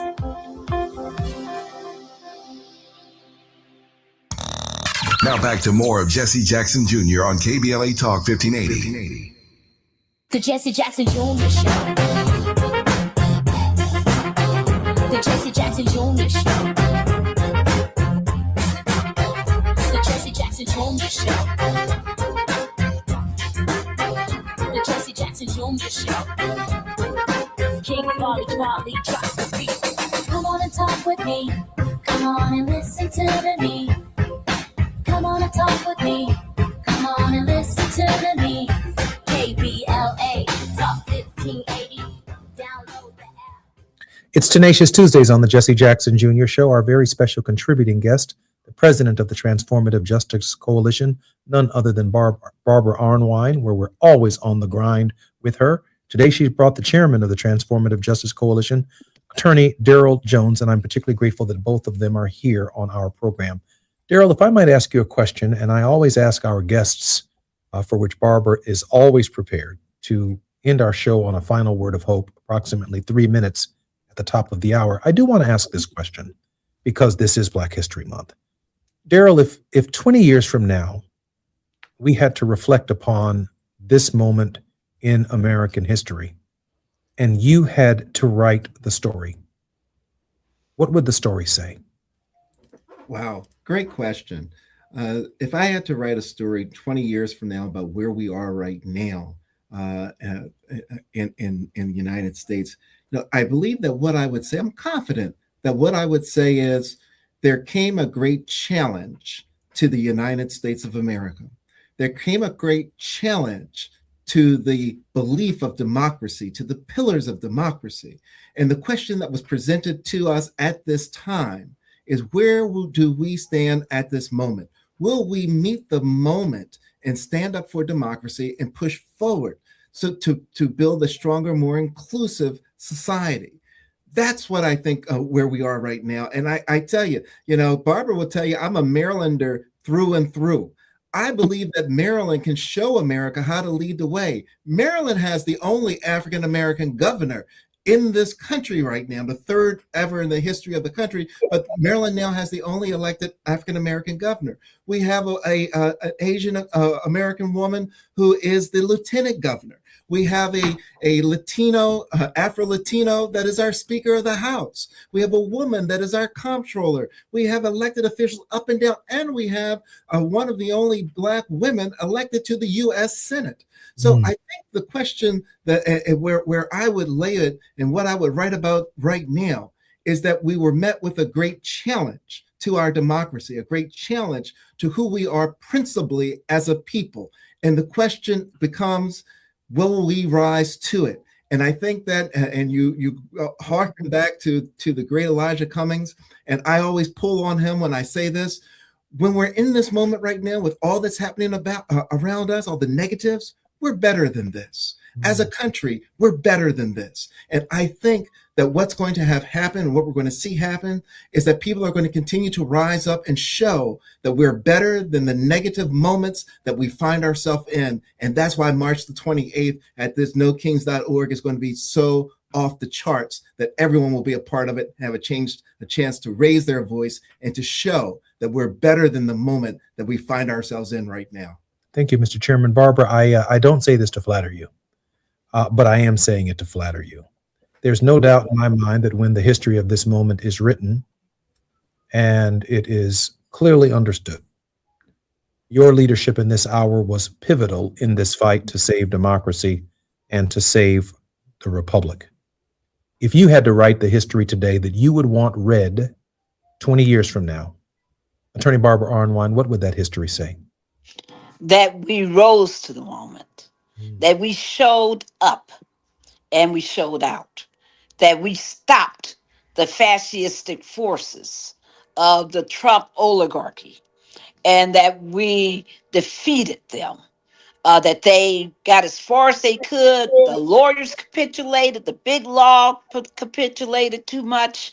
Too many of the academic institutions capitulated. We see just horrible, just bowing down by some of the media right now. Yeah, I'm talking about you, CBS, and some others. But it's imperative that the message, that the lesson is that the people never bowed, and that we got out in the streets, that we made it evident that we would not have it, that we voted in like we did in Texas, strong people to show that we don't accept and don't agree with this Trump agenda, that we will make it clear that we took charge of our democracy by respecting all of our constitutional rights, especially our First Amendment rights, especially our civil rights, and that we stood up and that we spoke out and that we fought with everything we had. And that's the lesson that I hope that people will read, and that they will see ordinary people like a Renee Nicole Good, ordinary people like an Alex Pretty, ordinary people just standing up, doing their job, looking out for their neighbors, demanding simple justice. I think that that's going to be the story. We're going to be reading names you and I never heard of. But they're ordinary people who are part of the thousands who have been in these streets, the thousands who are saying no, never, never, never on our watch. And that's what we absolutely will read about. And I will say to my granddaughter, child, it wasn't easy. But we fought and we won. When I think about Mr. Chairman, and I know we have about 4.5 minutes before we come forward, when I think about how dark that summer must have been on March 11th, 1965, when James Reeb was beaten to death, and then 14 days later, Viola Liuzzo were shot in her face. And of course, the event that led to the march from Selma to Montgomery, the death of Jimmy Lee Jackson, a war hero. It had to, in that moment, seem like the darkest of times, that the experiment itself was falling apart. Of course, under the leadership of Johnson, just a few short weeks later, he would be on the floor of the Congress advocating for the Voting Rights Act of 1965. Unfortunately, the President of the United States is going to miss this moment. He's just not that courageous a figure to have the kind of character to keep us from spiraling into the place that we are. But I am cognizant of the moment, that even though it is a dark time, that 20 years from now, we might look back upon exactly what Barbara said, that the people stood up, that the martyrs and the prophetic voices presented themselves, that we did not hide, that the people took to the streets, that they understood that the American experiment, this experiment in the history of freedom, a very short experiment, is really against the backdrop of the history of unfreedom from the inception of the world to the present. There's more unfreedom in the history books than there is this narrative of the fight for equality and the fight for justice and the fight for fairness. And I'm just particularly proud that the Transformative Justice Coalition, Mr. Chairman, under your leadership, and President Arnwine, that you grace us on KBLA with your thoughts, with your action. And I share with people, Barbara, all the time. I can't make every march. I can't make every protest. I can't be at every Supreme Court hearing. I can't be on the floor of the Congress or even in the balcony of the Congress shouting at members of Congress. So send your money to Barbara Arnwine, who seems to make almost everything. Barbara, how can we send you some more money today? You can make your donations to us at tjcoalition.org, tjcoalition.org. And thank you. I love listening to the article that you wrote for The Hill. This issue of Medicare We got to always take care of ourselves and take care of the people. It's for the general welfare, it says, for other people. Listen, we have to make sure that Congress does its job. And that's why everything this year, 2026, is about the vote. Daryl and I will be in Selma. We'll see you back on that Pettis Bridge. We'll see you because we all, as Daryl loves to say, have our Pettis bridges that we must cross in this time. I'm grateful, absolutely grateful to God for the honor of living in a time when our voices are called for and we're brave enough to stand up.